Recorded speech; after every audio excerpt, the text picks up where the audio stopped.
Bonjour à tous. Ça va, vous êtes prêts? Tout oui, ouais, super. Du coup, on va jouer à un petit jeu. On va voir si vous êtes bien réveillés. Alors, je vais vous lire une référence. Et le but du jeu, ça va être de trouver d'où ça vient. Vous êtes prêts? Bonjour, Monsieur Phelps. Votre mission, si vous l'acceptez, sera de sauver le monde. Ce message s'autodétruira dans 5 secondes. Mission impossible, ouais. Ouais, non, ça venait pas de la Bible. Là, effectivement, ça vient de Mission impossible. Bravo Didier, 1 point. Alors, est-ce que vous avez tous déjà vu Mission impossible? Alors, pour ceux qui sont pas sûrs, Mission impossible, c'est quoi? Donc, c'était une série de films dans les années 60. Et pour les plus jeunes, c'est une série de films avec Tom Cruise. Et donc, on a une équipe d'agents secrets, la force Mission impossible, qui se retrouve à chaque fois avec des missions. En général, au final, ils sauvent le monde. Et c'est toujours une mission qui paraît impossible, mais grâce à un super travail d'équipe, avec des gadgets complètement improbables en général, ils parviennent à mener la mission jusqu'au bout. Donc pour ceux qui ne connaissent pas, allez voir, c'est sympathique. Est-ce que vous savez que nous aussi, en tant que chrétiens, on a une mission dans le monde? Et une mission qui peut paraître parfois impossible. Je vous invite à lire Matthieu, le chapitre 5, versets 13 à 16.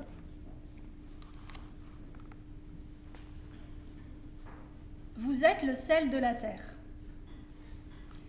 Mais si le sel perd sa saveur, avec quoi la lui rendra-t-on? Il ne sert plus qu'à être jeté dehors et piétiné par les hommes. Vous êtes la lumière du monde. Une ville située sur une montagne ne peut pas être cachée. Et on n'allume pas non plus une lampe pour la mettre sous un seau. Mais on la met sur son support et elle éclaire tous ceux qui sont dans la maison. Que de la même manière, votre lumière brille devant les hommes, afin qu'ils voient votre belle manière d'agir et qu'ainsi, ils célèbrent la gloire de votre Père céleste. Est-ce que vous savez d'où vient ce passage? C'est un passage qui vient du Nouveau Testament et c'est plus particulièrement un extrait d'un discours qui a été prononcé par Jésus qu'on appelle le Sermon sur la montagne. Et en fait, dans ce discours, Jésus va enseigner aux foules et va enseigner à ses disciples de nombreuses choses. Et ici, Jésus vient utiliser une métaphore, c'est-à-dire une image, dans laquelle il compare ses disciples, donc les personnes qui le suivent, à 2 choses, à du sel et à de la lumière. Et en fait, en utilisant cette image, Jésus vient donner 2 missions à ses disciples. Être salé, vous êtes le sel de la terre, et être des ampoules, des lumières, vous êtes la lumière du monde.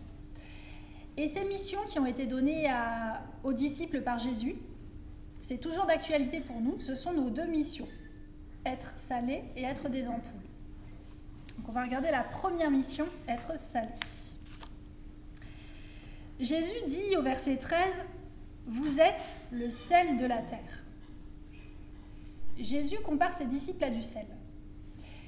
Et c'est une image qui est intéressante parce qu'à l'époque de Jésus, le sel avait 3 fonctions principales. Tout d'abord, il sert à éviter la corruption d'un aliment. Il va permettre de conserver les aliments grâce à différentes techniques.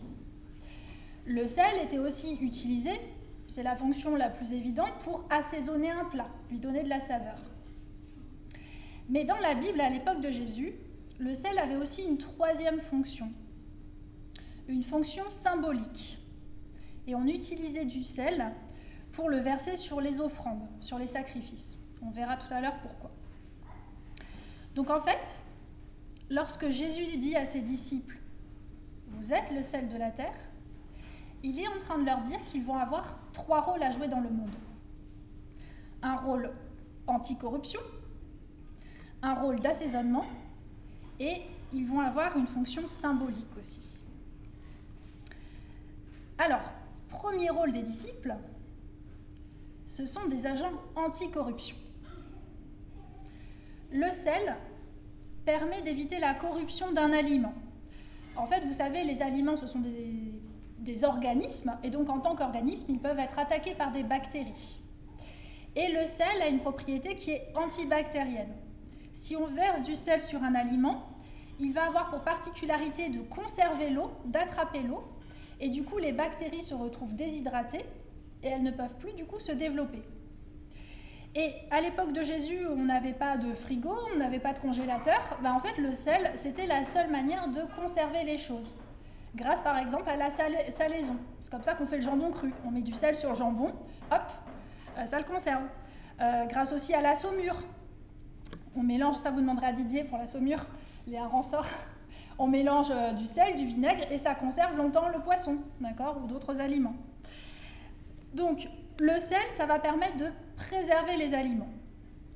Et comme le sel vient préserver les aliments, un disciple a pour rôle de lutter contre la corruption. Alors ici, il ne s'agit bien sûr pas de bactéries, mais un disciple, par sa manière de vivre, par son attitude, a une mission. Lutter contre la corruption du monde, et plus particulièrement sa corruption morale.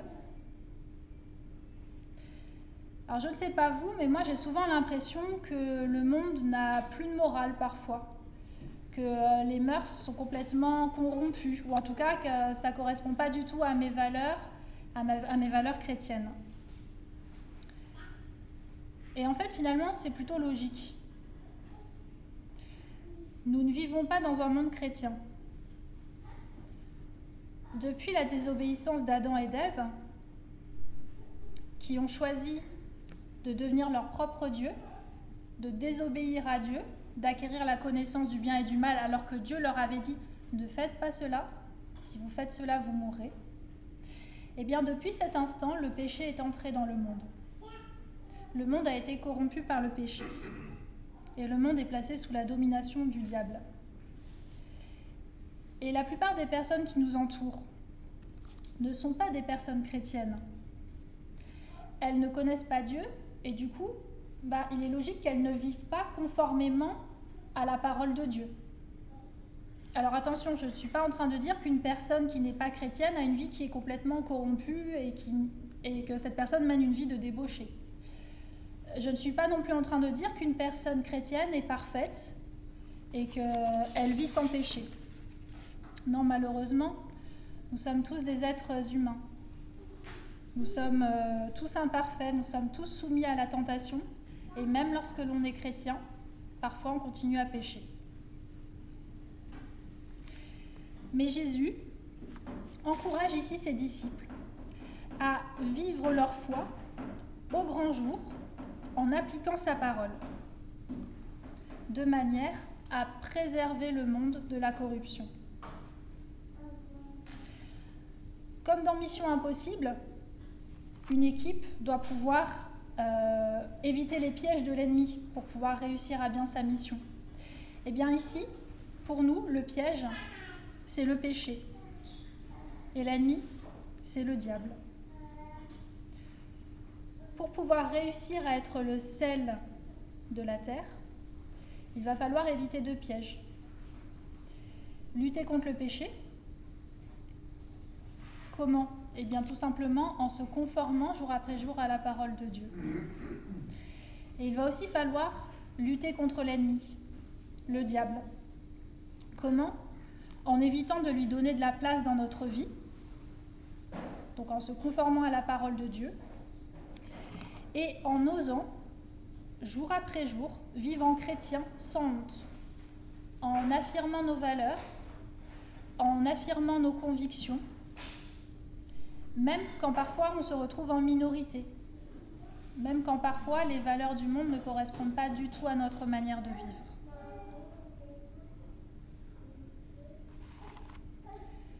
Jésus, lorsqu'il compare ses disciples au sel, donc les encourage à être des agents anti-corruption pour lutter contre la corruption du monde, mais il les encourage aussi, et ça c'est la deuxième fonction du sel, à avoir un rôle d'assaisonnement. Ils ont pour but d'assaisonner la terre. Est-ce que vous avez déjà goûté un plat qui n'est pas salé ? Est-ce que c'était bon ? Non, en général, ceux qui ont déjà goûté un plat qui n'est pas salé, c'est fade, c'est immangeable. En Italie, en Toscane, ils font du pain qui n'est pas salé et c'est pas bon. Voilà. Un plat qui n'est pas salé, ça manque de saveur, c'est fade, c'est triste. Le sel en cuisine, ça paraît être un tout petit ingrédient, c'est minuscule. Et pourtant, la présence du sel ou non dans le plat fait toute la différence. Dans un cas, on peut le manger, dans l'autre, on ne va pas le manger.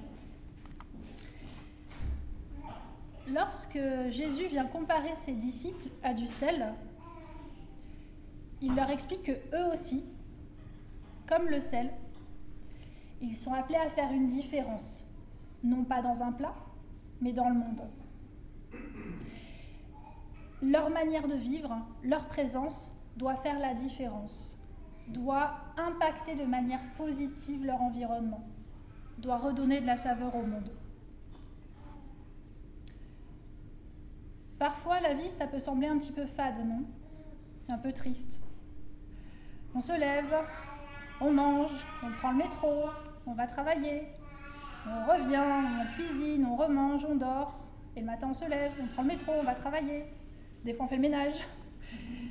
Et ça recommence, et ça recommence. Et en fait, ça manque un peu de sens, non ?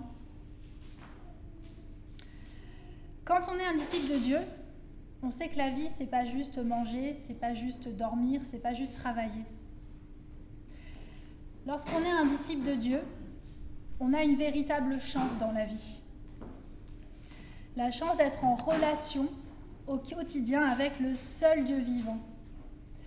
Le Dieu qui a sacrifié sa vie pour nous sauver de nos péchés. Qui a sacrifié sa vie pour nous permettre de vivre une vie d'éternité à ses côtés. Quand on est un disciple de Dieu, on n'a pas juste à manger, travailler, dormir. Non, on a aussi la possibilité de louer Dieu, de le servir, de lui parler quand on se retrouve en difficulté ou de lui parler quand on a juste envie de lui dire merci. On a l'assurance qu'on sera soutenu par lui, jour après jour, 24 heures sur 24. Et ça pour l'éternité. Et ça redonne de la saveur à la vie. Même quand la vie est difficile et triste, on a cette assurance, cette certitude qu'on est inconditionnellement aimé et que rien ne pourra nous séparer de l'amour de Dieu.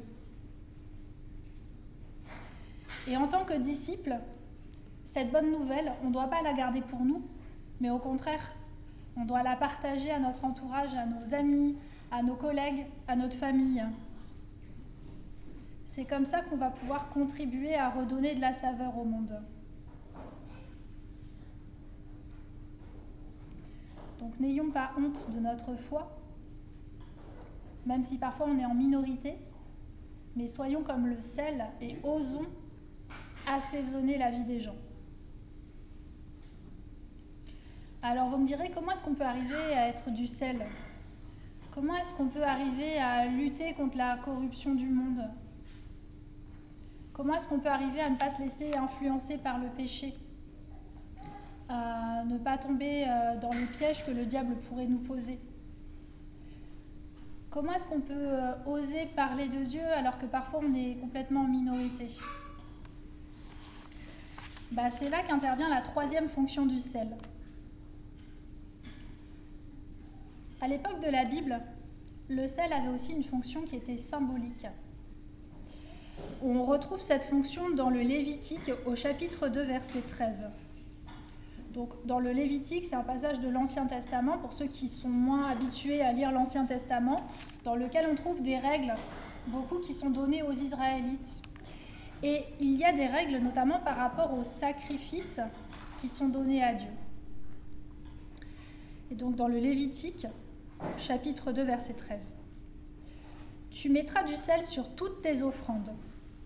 Tu ne laisseras pas ton offrande manquer de sel, signe de l'alliance de ton Dieu. Sur toutes tes offrandes, tu mettras du sel. » En fait, le sel, ici, a une fonction symbolique. C'est un instrument de mémoire pour se rappeler de l'alliance qui existe entre Dieu et le peuple hébreu.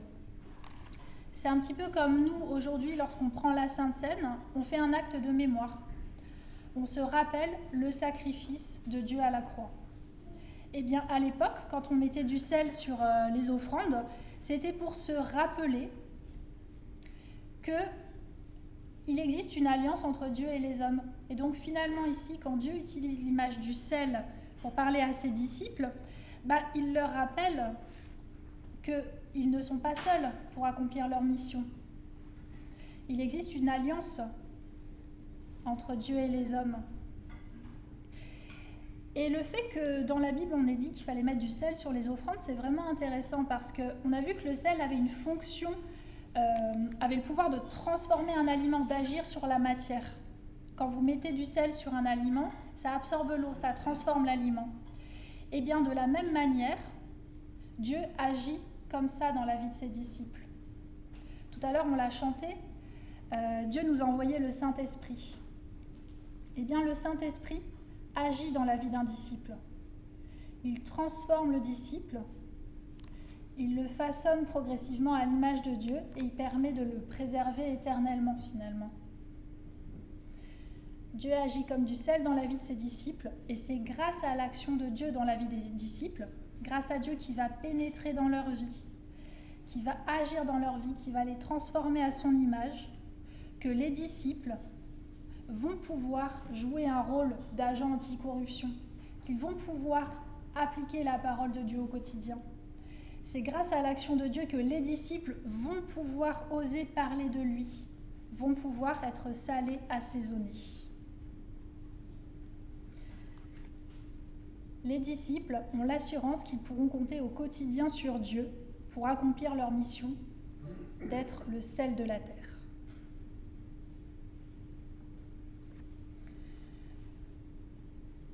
Donc Jésus donne une première mission à ses disciples, être le sel de la terre, en luttant par leur comportement, leurs paroles, leurs actes contre la corruption morale du monde, mais également en redonnant de la saveur au monde, en agissant de manière positive pour impacter leur environnement, tout en n'oubliant pas que c'est grâce à Dieu qu'ils pourront faire cela.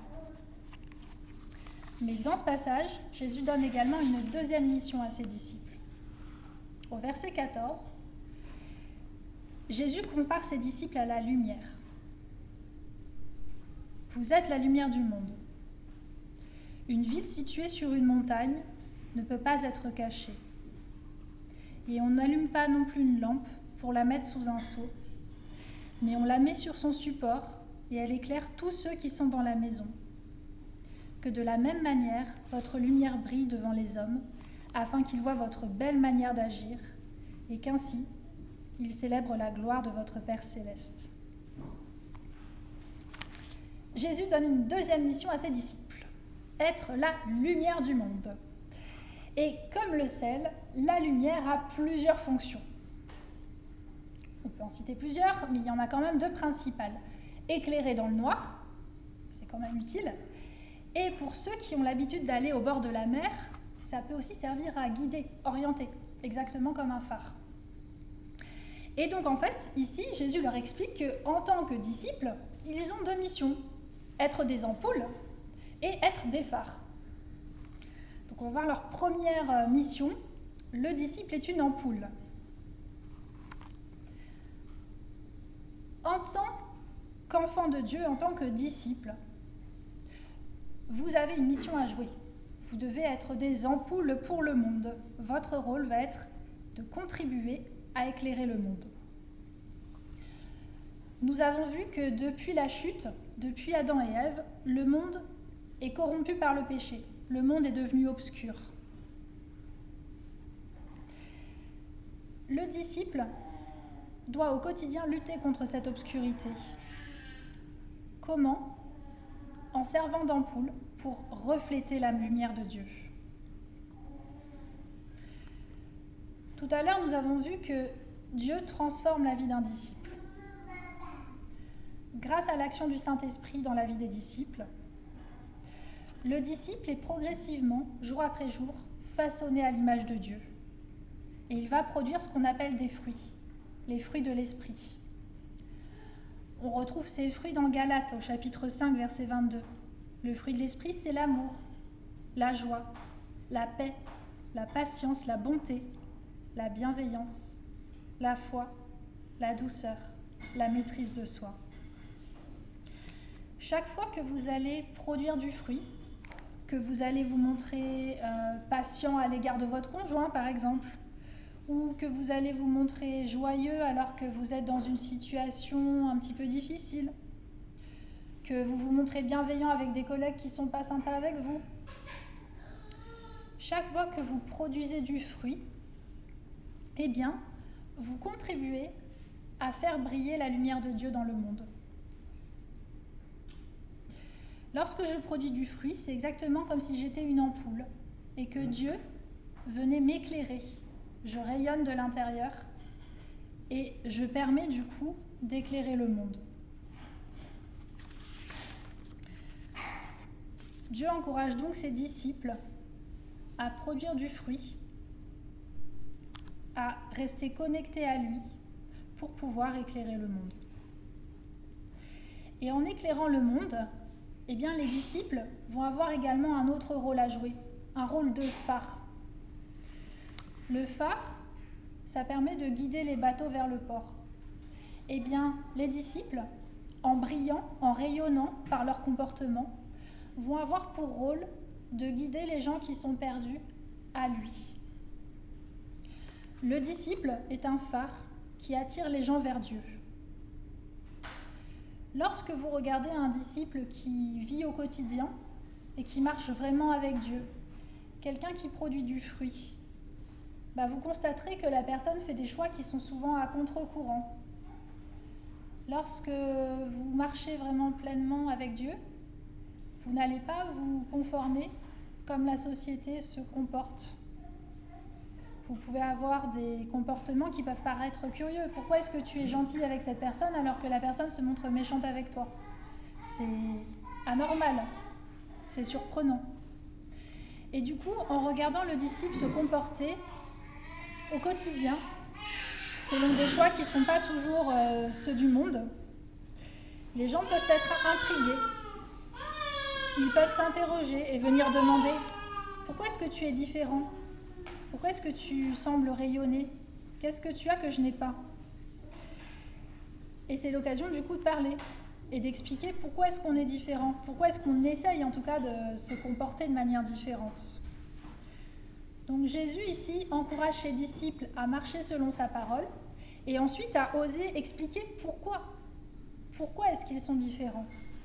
Et donc il encourage ses disciples à témoigner au quotidien de leur source de lumière.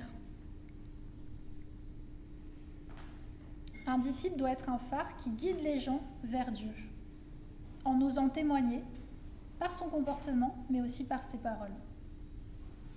Donc pour résumer, dans ce passage, Jésus explique à ses disciples qu'ils sont le sel de la terre et la lumière du monde. Donc il rappelle à ses disciples qu'ils ont deux missions. Ils doivent saler le monde et ils doivent servir d'ampoule. En laissant pleinement intervenir Dieu dans leur vie, en laissant Dieu les transformer, en permettant à Dieu de produire du fruit dans leur vie, en appliquant sa parole au quotidien, le disciple pourra avoir un impact positif sur son environnement. Il pourra refléter Dieu au quotidien et ça permettra de guider des gens à lui. Finalement, c'est plutôt une bonne mission, être sel et lumière, ça paraît sympathique. Mais attention, parce que comme dans Mission Impossible, il y a des dangers, il y a des pièges. Et Jésus, ici, alerte ses disciples sur le fait que être sel et être lumière, c'est pas forcément évident et qu'il peut y avoir des dangers. Et il alerte les disciples pour leur dire attention, ne tombez pas dans les pièges.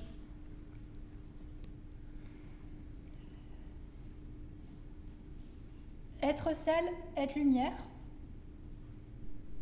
ça peut sembler facile, mais ça ne l'est pas forcément. Et on voit au verset 13 que Jésus alerte ses disciples. Vous êtes le sel de la terre. Mais si le sel perd sa saveur, avec quoi la lui rendra-t-on ?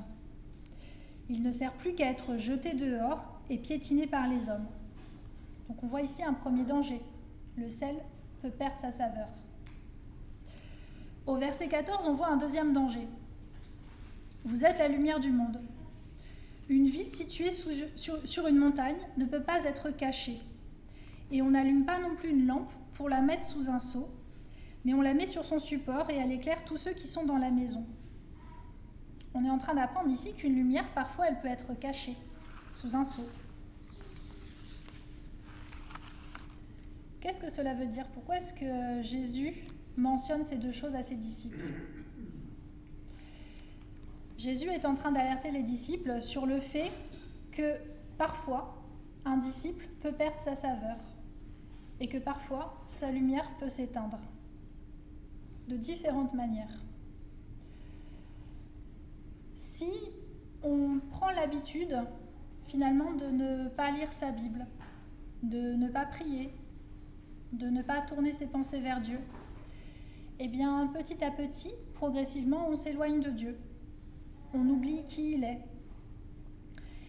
Et en s'éloignant de Dieu, eh bien, on va progressivement cesser de produire du fruit. Et petit à petit, eh bien, on va perdre sa saveur. Petit à petit, on va davantage peut-être se conformer à ce que le monde veut plutôt qu'à ce que Dieu veut. On risque du coup de tomber dans le piège du péché. Et plus on pêche, plus on s'éloigne de Dieu. Plus on accepte le péché dans nos vies, plus on laisse de la place au diable. Et à un moment donné, on est tellement éloigné de Dieu qu'on risque d'avoir honte de sa foi. On n'osera peut-être plus témoigner de Dieu, de qui il est pour nous, parce qu'on aura oublié.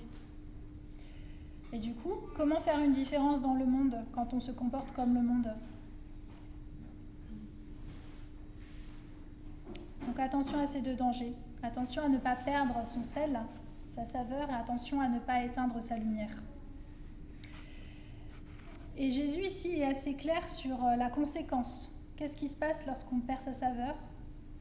Qu'est-ce qui se passe lorsque la lumière ne brille plus ? On peut la retrouver dans Luc au chapitre 14, verset 34. Le sel est une bonne chose, mais si le sel perd sa saveur, avec quoi la lui rendra-t-on ? Il n'est bon ni pour la terre, ni pour le fumier. On le jette dehors. Que celui qui a des oreilles pour entendre, entende. Le sel qui n'a plus de saveur, qui n'a plus de goût, ne sert absolument à rien. Il est inutile, il n'est bon qu'à être jeté. De même, une lumière, une lampe de poche qui n'a plus de pile, ne sert à rien. Jésus alerte. Un disciple qui ne produit pas de fruits, qui n'est plus salé, qui ne produit plus de lumière, est un disciple inutile. Ça fait peur. C'est un peu effrayant. Et pourtant, c'est une alerte qu'on retrouve à de nombreuses reprises dans la Bible. On peut penser par exemple, dans Matthieu au chapitre 25, les versets 14 à 30, à la parabole du serviteur et des talents. Alors, je ne vais pas vous la lire ici, mais c'est Jésus qui raconte une histoire d'un maître de maison qui va partir en voyage et qui va confier à ses serviteurs différents sacs d'argent. Et à l'époque, ça s'appelait les talents. Différents sacs d'argent. Et vous avez certains serviteurs qui vont placer l'argent pour le faire fructifier, pour pouvoir du coup, au retour du maître, lui donner plein d'argent. Et vous avez un serviteur qui va laisser le sac de côté, qui ne va absolument ne rien faire avec l'argent. Et du coup, quand le maître arrive, eh bien, il lui dit « Désolé, mais j'ai pas d'argent à te donner ». Et voilà la conséquence, on la voit au verset 30. « Quant au serviteur inutile, jetez-le dans les ténèbres extérieures. C'est là qu'il y aura des pleurs et des grincements de dents. » Donc on voit qu'un serviteur qui ne produit pas de fruits, puisqu'ici l'argent c'est une image qui est utilisée pour les dons que Dieu peut donner à ses disciples, eh bien un disciple qui ne produit pas ses dons est inutile, qui ne fait pas fructifier ses dons est inutile pour Dieu. On retrouve aussi cette image dans Matthieu au chapitre 7, l'image de l'arbre qui porte des fruits. Tout bon arbre produit de bons fruits, mais le mauvais arbre produit de mauvais fruits. Un bon arbre ne peut pas porter de mauvais fruits, ni un mauvais arbre porter de bons fruits. Tout arbre qui ne produit pas de bons fruits est coupé et jeté au feu. Et on retrouve cette alerte aussi dans Jean, au chapitre 15, verset 6. « Si quelqu'un ne demeure pas en moi, il est jeté dehors comme le sarment et il sèche. Puis on ramasse les sarments, on les jette au feu et ils brûlent. »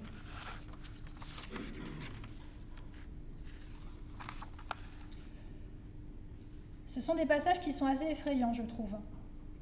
Parce que Jésus donne à ses disciples des missions, être sel et lumière. Mais il les alerte, attention, la mission n'est pas forcément évidente. En tant que sel, si vous n'êtes pas vigilant, vous pouvez perdre votre saveur. En tant que lumière, si vous ne faites pas attention, vous pouvez perdre votre lumière. Et dans ce cas, vous devenez inutile pour Dieu.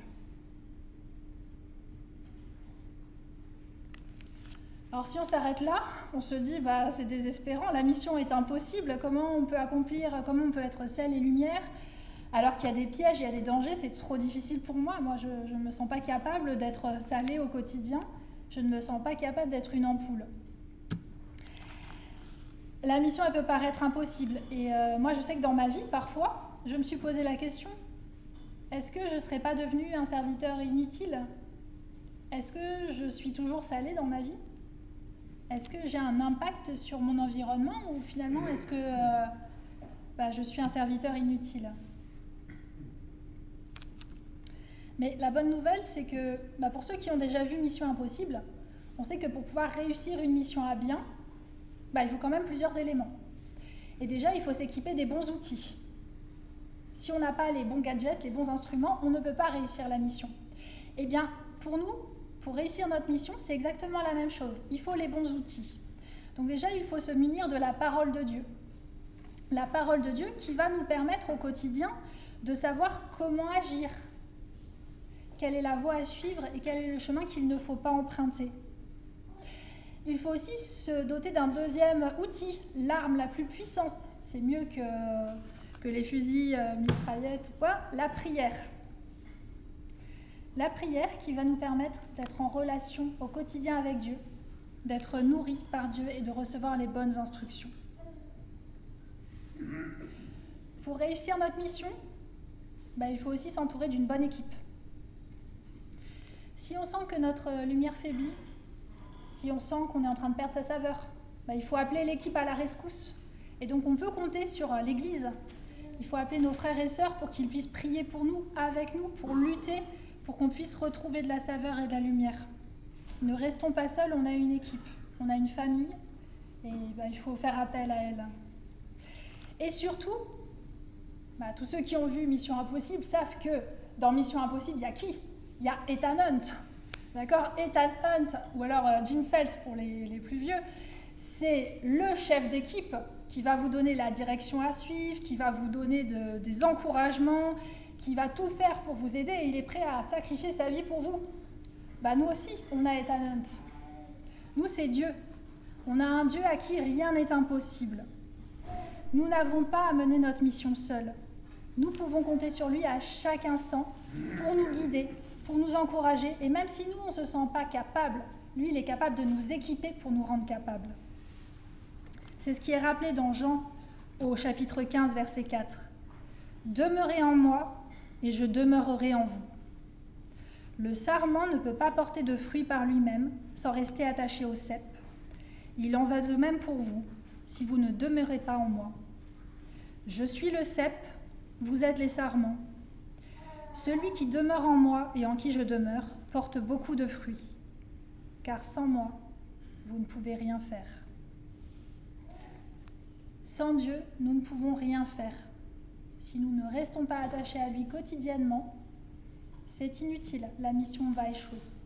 Par contre, si jour après jour, on s'efforce de lire sa parole, de rester en relation avec lui, de prier, c'est lui qui va nous faire pousser, c'est lui qui va nous faire grandir, qui va nous transformer et qui nous permettra d'être sel et lumière, même quand on n'a pas prévu, même parfois à notre insu. Donc faisons-lui confiance pour nous équiper pour notre mission. On n'a pas à se battre avec nos propres forces, c'est Dieu qui se bat à travers nous. Donc restons quotidiennement attachés à Dieu. Prenons l'habitude de prier, de lire la parole pour nourrir notre âme, pour nous laisser transformer par lui. Et donc cette semaine, votre mission, si vous l'acceptez, c'est d'être du sel et de la lumière, de porter du fruit dans votre vie quotidienne afin de refléter la lumière de Dieu.